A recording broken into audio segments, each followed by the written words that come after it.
প্রিয় দর্শক মণ্ডলী, আমাদের নতুন আরেকটি ভিডিওতে আপনাদেরকে স্বাগত। আমরা এই ভিডিওটির মাধ্যমে আপনাদের সামনে তুলে ধরব বাংলাদেশের মাদারীপুর জেলার অন্তর্গত একটি উপজেলা শিবচর, যেটি বাংলাদেশের স্মার্ট জেলা হিসাবে পরিচিত। প্রিয় দর্শক মণ্ডলী, আমরা এই ভিডিওতে শিবচর উপজেলার কিছু ঐতিহ্যবাহী স্থান এবং ধর্মীয় মন্দিরসমূহ আমরা এই ভিডিওটির মাধ্যমে আপনাদের সামনে তুলে ধরব। প্রিয় দর্শক মণ্ডলী, আমাদের ভিডিওটি দেখতে থাকুন।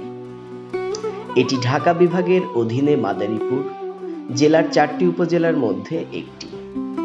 শিবচর উপজেলার উপর দিয়ে পদ্মা নদী, কুমার নদী, ময়নাকাটা নদী ও আড়িয়ালখা নদী প্রবাহিত হয়েছে। শিবচর পদ্মা ধৌত নিম্ন পল্লল ভূমি এলাকা, আর এখানে হিন্দু ধর্মের বিভিন্ন মন্দির সমূহ রয়েছে। প্রিয় দর্শক মণ্ডলী, আমরা এখানকার মন্দিরগুলো আপনাদের সামনে তুলে ধরব এই ভিডিওটির মাধ্যমে। শিবচর উপজেলার একদম শহর কেন্দ্রে অবস্থিত বিভিন্ন মন্দির সমূহ রয়েছে। তার মধ্যে গণেশ পাগল বাবার সেবা আশ্রম, প্রিয় দর্শক মণ্ডলী, আপনারা দর্শন করছেন, এবং এর পাশাপাশি এখানে কালী মন্দির রয়েছে, রাধা গোবিন্দ মন্দির রয়েছে, এবং এটি একদম শহরের মধ্যে অবস্থিত। আর এখানে পূজা অর্চনা হয়। শ্রী শ্রী শ্যামাকালী মায়ের পূজা দীপাবলিতে এখানে অনুষ্ঠিত হয়। এছাড়া এখানে নিত্যভোগ প্রতিদিনই উদযাপিত করা হয়। প্রিয় দর্শক মণ্ডলী, এই যে গণেশ পাগল বাবার অপোজিটে রয়েছে সার্বজনীন শ্রী শ্রী রাধা গোবিন্দ জিউ মন্দির, এবং এটি অনেক বড় একটি মন্দির।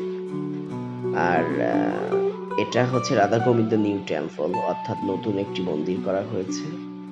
আর এখানে দুর্গা মন্দিরে রয়েছে। আর দুর্গা মন্দিরগুলোর বিশেষত্বই হচ্ছে যে এখানে প্রতি বছর যে শারদীয় দুর্গা পূজায় এই শারদীয় দুর্গা দেবী পূজা উদযাপন করা হয়, এবং তারা প্রতিমাটাকে একটি বছর রেখে দেয়, এবং প্রতিদিনই এখানে কিন্তু আপনার পূজা অর্চনা করা হয়।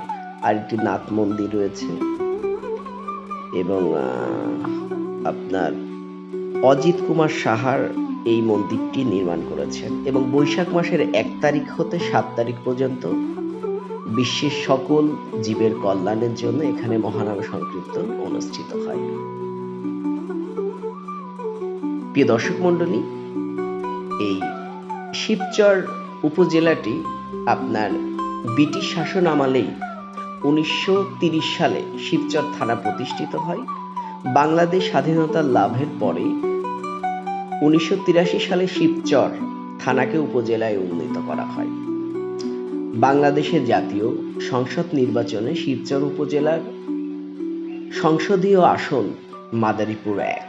শিবচর উপজেলা নিয়ে গঠিত মাদারীপুর 1 আসনটি জাতীয় সংসদে 218 নং আসন হিসাবে পরিচিত। প্রিয় দর্শক মণ্ডলী,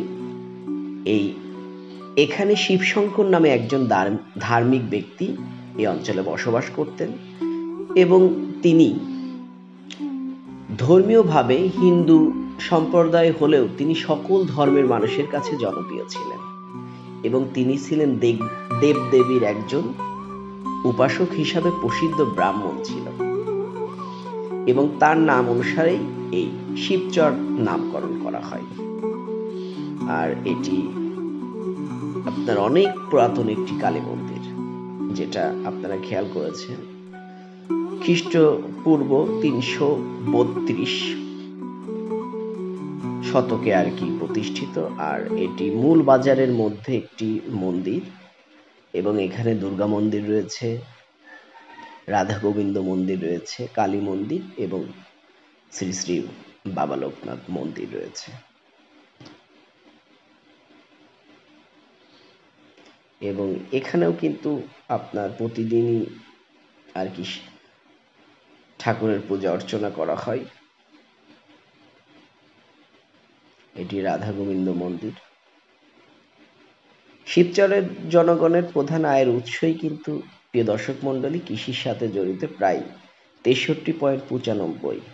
আর এছাড়া এখানে ব্যবসা, শিল্প, বাণিজ্য, যোগাযোগ ইত্যাদি। রয়েছে। প্রিয় দর্শক মণ্ডলী, এটি বাবা লোকনাথের আশ্রম এবং এখানে কিন্তু শিক্ষার হারটাও ভালো, প্রায় 43.5% শিক্ষিত রয়েছে। প্রিয় দর্শক মণ্ডলী, এই ছিল বাংলাদেশের স্মার্ট জেলার একটি অংশ। আমাদের ভিডিওটি দেখার জন্য আপনাদেরকে অসংখ্য ধন্যবাদ। ভালো থাকবেন।